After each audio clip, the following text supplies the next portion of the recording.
In this video, we want to just look at some kind of area volume review, similar to what you might see on the AP exam. So I've got two functions here. F of x is the sine of x plus 2, and g of x is 1 plus 1 over x. First thing I'm going to do is find the area. Now, there are actually two areas if you graph this thing. There is another area over here. I'm only talking about the area between 0.629 and 3.989. Okay. And in this video, in the interest of time, I'm going to only set up the integrals and rely on the fact that you could use your calculator, you know, the FN int or whatever calculator you've got to get the correct answer. So the first thing, to just find the area, of course, we're going to do an integral from 0.629 to 3.989. And we're going to have the top function, which is sine of x, minus the bottom function. So f of x minus g of x dx. And that'll do it. That's all we have to do for that first one. Okay. Now the next one, if we rotate this around the axis, we're gonna find the volume. So rotating it around, remember, we would, have something like this. If I can try and draw it with the third dimension, it would look like that, but we would also have this kind of hollowed out centerpiece. So it would look kind of like a washer or a disc or something. So the cross section would be a circle with a hollowed out center. Okay. So to find the area of that circle, remember we do pi multiplied by the big radius squared minus the little radius squared. Okay. And again, the reason I do that is, it's pi r squared. It's the area of the big circle minus the area of the little circle. It's just easiest to factor the pi out.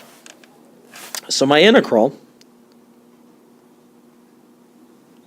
0.629, 3.989 like this. And the big radius, the bigger radius, is simply f of x. So we've got big radius squared minus the little radius squared. And that's it. Now, if instead of rotating around the axis, I chose to rotate around the line y equals 4. So let me put that in here. We've got y equals 4 right there.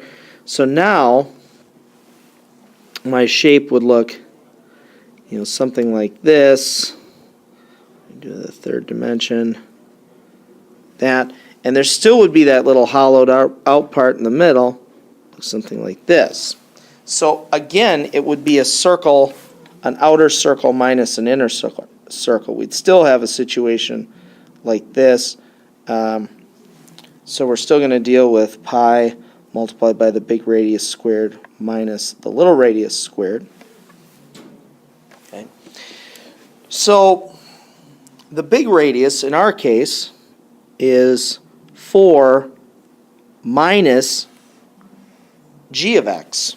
Okay, and if you need to go back and rewatch, how we started doing that, remember g of x, the function tells us how far off the axis we are. But we don't want to know how far off the axis we are. We want to know how far away we are from 4. So if we know this whole distance is 4, and we want to know just this, we do 4 minus the function's value, and that'll tell us this length right here. So it's going to be the integral 0.629 3.989. So we got the pi up front, and we've got 4 minus g of x squared minus 4 minus f of x squared dx.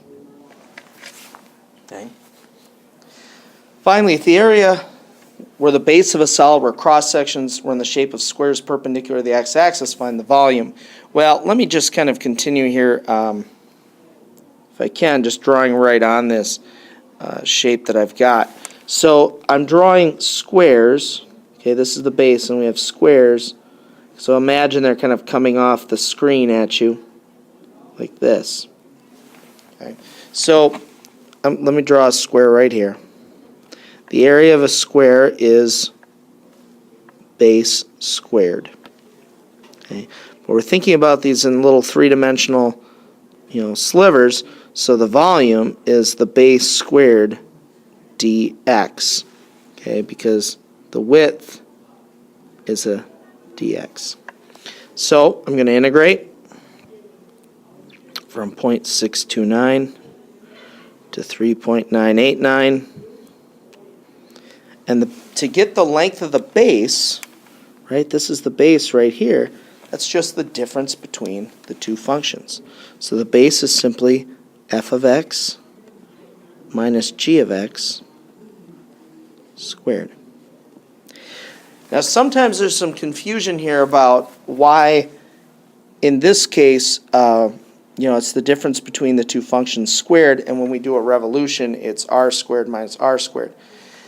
They're two different shapes, okay, and that's the biggest reason I can give you, is that when we are doing, for instance, this one, this is the area of a square where f of x minus g of x represents the base. So the area of a square is the base squared, so it's the base squared. Where down on this first one, or on any of these revolutions, we wanted to find the area of the circle, pi r squared, and subtract the area of the inner circle, pi r squared. And maybe if it helps you, think about it like, without it being factored, that it's area of a circle minus area of a circle. And this, r squared minus r squared, that is, squaring is not distributive. That's not the same as just r minus r squared. Okay?